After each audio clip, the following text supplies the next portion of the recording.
E aí, galera da turma Log 04, vamos iniciar mais uma videoaula da nossa disciplina e a gente já começa aqui usando essa divisão de tela, já mostrando aqui a nossa última atividade.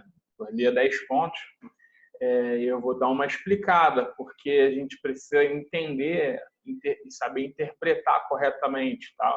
Vou explicar o porquê que alguns erraram algumas questões aqui. Então, por exemplo, aqui, ó, maneira mais correta de transportar 5 toneladas de algodão prensado. O algodão prensado, ele fica num rolo parecido com um saco, tá? Então, essa opção seria Mariner Sling, né? Na foto lá, vocês viram no material, né? Seriam vários rolos como esse. Como é que eu transporto isso de uma maneira rápida? Você usa o Mariner Sling para isso. A outra questão, melhor forma de transportar 4 tambores de 200 litros. Teve gente que marcou contentor IBC, só que contentor IBC ele vai transportar só o líquido e não o tambor. Esse tambor, geralmente você coloca 4 tambores em cima de um pallet. Então a resposta seria paletização, seria a maneira mais correta de embalagem para transporte. Tá? Então, toda vez que você vê entrega de tambores, você vai ver muitas vezes paletizado com 4 tambores em cima de um pallet. Maneira mais adequada para condicionar 500 quilos de café. Se eu falo em ensacado, poderia ser Mariner Sling. Teve gente que marcou aqui. Mas como eu não disse, eu vou subentender que é o quê? É o grão. É 500 quilos em grão solto. Tá? Então é mais fácil jogar isso tudo dentro do quê? De uma Big Bag. Tá? Então a resposta seria Big Bag. Ok? Então eu desmarco Mariner Sling e marco Big Bag. Aí vem a outra questão, que era a melhor maneira de acondicionar um método de biodiesel. Aí eu estou falando de um líquido. Então essa aqui com certeza era o contentor IBC. Tá? Essa linha aqui, contentor IBC. E aí sobrou quem? O nosso container. Última questão, melhor jeito de transportar grandes quantidades unitizadas, ou seja, várias paletizações, várias unitizações. Então, eu coloco isso dentro de um container.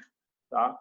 Então, essas seriam as respostas, ok, pessoal? Então, deixa eu parar aqui o compartilhamento de tela e continuar. Agora eu vou compartilhar a tela da nossa segunda aula, dando a continuação dos grupos de movimentação interna de carga. Então, o que é necessário para movimentar carga internamente? Então, a gente falou do grupo de embalagens primeiro. Então, vamos compartilhar aqui a tela para vocês. Ok? Então, está aí a tela do nosso primeiro slide. Então, movimentação e transporte de cargas, a gente já começa falando do tipo industrial. Então, tinha um slide lá que mostrava embalagens, industrial, e transporte e elevação, né, e contínuos. Tá?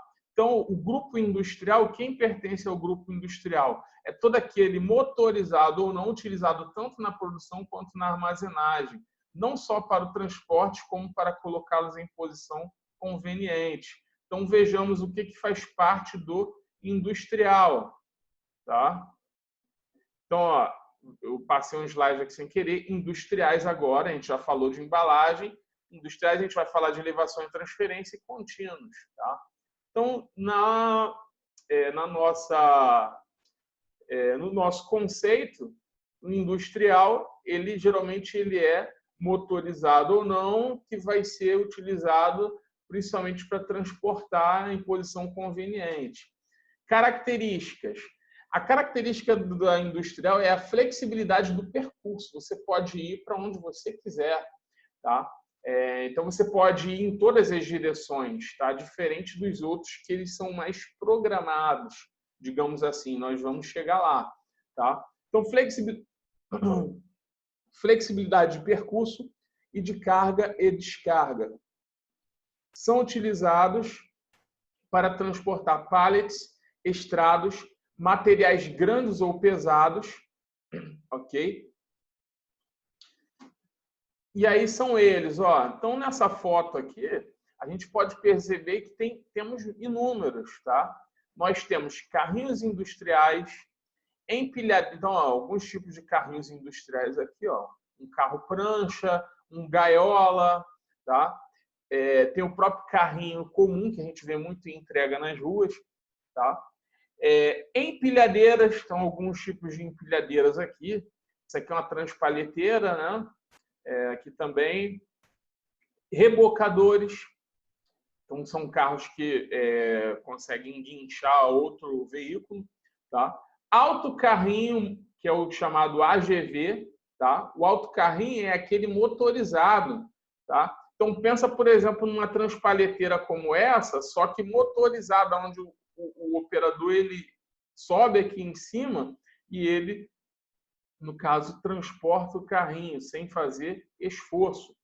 Guindastes autopropelidos, tá? Então também tem alguns tipos de guindastes fixos que dão essa tipo de movimentação, tá? Então, ó, alguns exemplos de industriais aí. Então, guindaste, tá vendo? Ó? Um tipo de guindaste autopropelido, tá? Esse aqui também é um tipo de guindaste. Aqui, por exemplo, ó, isso aqui é um carrinho rebocador. Ele está rebocando um outro carrinho prancha. Então, ou seja, ele consegue rebocar carga, tá? Aqui uma empilhadeira. Então, todos esses equipamentos de movimentação estão no grupo industrial, tá? Então, já falamos dos industriais. Eu tenho todos esses grupos aí de carrinho, guindaste, empilhadeira, autocarrinho, AGV, tá? Agora a gente vai falar do elevação e transferência. Agora a gente está falando de equipamentos que são mais limitados, geralmente eles estão fixos e que eles fazem o quê? O principal trabalho deles é não só deslocar a carga, mas ter a capacidade de içar essa carga, levantar essa carga, tá? Então, elevação e transferência. Você vai elevar a carga e transferir ela de um local ao outro, ok? Então, função. A função do grupo de elevação e transferência é transferir cargas variadas dentro de uma área fixa, ok? Então, qual é a utilização, a principal utilização para o grupo de elevação e transferência, tá? A gente utiliza muito para materiais pesados, volumosos, desajeitados para curtas distâncias, principalmente, não para distâncias longas, até porque a gente falou de limitação de espaço, ok? Exemplos de elevação e transferência. Principais tipos, ó. Isso é uma ponte rolante, tá? Então aqui temos uma ponte rolante. Aqui é um pórtico rolante, ok? Outro pórtico rolante aqui, muito comum em portos, ok? Então, principais tipos: talhas, guindastes fixos, pontes rolantes, pórticos e semipórticos, tá? Então, vamos lá, ó. Aqui também tem mais exemplos, ó. Por exemplo, ó, esse daqui, ó, notem que ele tem uma base apoiada ao chão e outra que corre numa travessa suspensa. Então, isso daqui é o que a gente chama de semipórtico, tá? Por que semipórtico? Porque ele é parcialmente um pórtico rolante, tá? A gente chama pórtico rolante quando essa base ela toca o chão, tá? Por exemplo, esse aqui é um pórtico rolante. Ele toca o chão aqui nesse lado e toca o chão aqui nesse outro. Ele funciona como uma espécie de cavalete. Diferente da ponte rolante. A ponte rolante não, ela é totalmente suspensa. Ela é apoiada numa travessa de um lado e também numa travessa de outro, tá? Então, se for ver o benefício, qual que é o melhor? A ponte rolante, com certeza é melhor. Por quê? Porque imagina, o pórtico, esse semipórtico aqui, se alguém colocar qualquer tipo de carga aqui na frente, você limita essa movimentação, diferente da ponte. Por quê? Porque ela está suspensa, ok? Esse daqui é um exemplo de talha, monotrilho. Então, monotrilho, uma talha, ela é para quê? Ela é justamente também para fazer esse transporte de elevação e transferência, só que ela também é limitada. Por ser uma talha, ela só corre, por exemplo, para frente e para trás. Ela, por exemplo, não seria possível movimentar para os lados assim, tá? E aqui, por exemplo, é o exemplo de um guindaste fixo, de um porto, tá? Então, um guindaste fixo, a foto até cortou, né? Mas aqui está a base do guindaste, aqui ele gira e existe aqui, né? O guindaste que você faz a movimentação ali em giro de 360 graus, ok?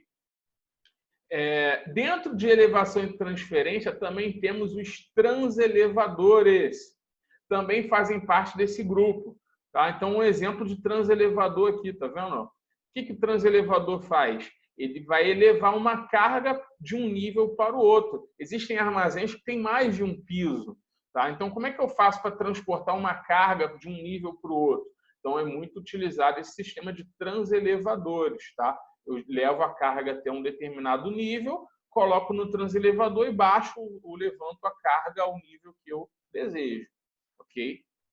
E aí, por último, nós vamos falar do grupo de contínuos. O grupo de contínuos, já diz o nome, ele fica continuadamente fazendo o mesmo circuito. É aquela famosa esteira rolante, que a gente vê muito em fábricas. Tá? Então, utilização, onde haja grande fluxo de material a ser transportado em percursos fixos. Mecanismos destinados a transporte de mercadorias em volumes de percursos horizontais, verticais ou inclinados, fazendo curvas ou não, ou com posição de operação fixa. Num sistema de correias ou corrente infinito, acionado por tambores ou polias. Então, aqui, alguns exemplos aqui na foto. Tá? Esse, por exemplo, é um de rolos, um contínuo de rolos, tá? E que tem curva, ele não é reto. Aqui é um outro também que é em curva, mas ele é aqui em rodízio. Tá? Também existe um sistema em correntes ou em esteiras. E também tem o em vertical. Esse aqui, por exemplo, é muito utilizado em restaurantes. Às vezes a cozinha fica no andar de cima, e aí como é que eles baixam os pratos para o salão? Aqui, ó, um tipo de movimentação contínua. Tá? Aqui é o exemplo aqui de como funciona o mecanismo desse sistema de transporte de movimentação. Tá? Então, esse slide ele é bem curtinho. Então, basicamente, expliquei a atividade passada e esse novo slide. Teremos um novo exercício parecido com o que vocês fizeram com o formulário. Então, fiquem atentos, tá? Dessa vez serão 10, cada um valendo um ponto, valendo 10 pontos. Então, lembrando, cada linha é apenas uma marcação. Então, façam com calma. Se tiver dúvida, revejam esse vídeo, revejam a minha explicação para saber exatamente para que serventia serve o guindaste, a ponte rolante, o pórtico rolante. Tá? Então, por exemplo, se for falar da ponte rolante, do pórtico rolante, geralmente ele vai ser usado para quê? Para levantar cargas que são muito pesadas, que muitas vezes nem uma empilhadeira é suficiente. Exemplo, um setor de montagem. Como é que dentro de uma fábrica, como é que eu vou mover um carro de um lugar para o outro, tá? Sem estar com motor, por exemplo, a carroceria? Eu teria que usar uma ponte ou um pórtico ou um semipórtico rolante, dependendo da ocasião, tá? Mas o pórtico rolante, gente, a diferença é que geralmente o pórtico ele é muito mais usado em áreas de armazenagem aberta, diferente da ponte rolante, que é mais usado em lugares e ambientes fechados. Então, dentro de um CD, de um galpão, geralmente eu vou usar uma ponte rolante, não um pórtico. Um pórtico é mais comum você ver, por exemplo, no porto, nos portos aí, ok? Então é isso, tá, pessoal? Então, assistam a videoaula, revejam quantas vezes vocês quiserem, vai ficar disponível no YouTube, e vocês façam a atividade dessa semana. Um grande abraço e fiquem com Deus.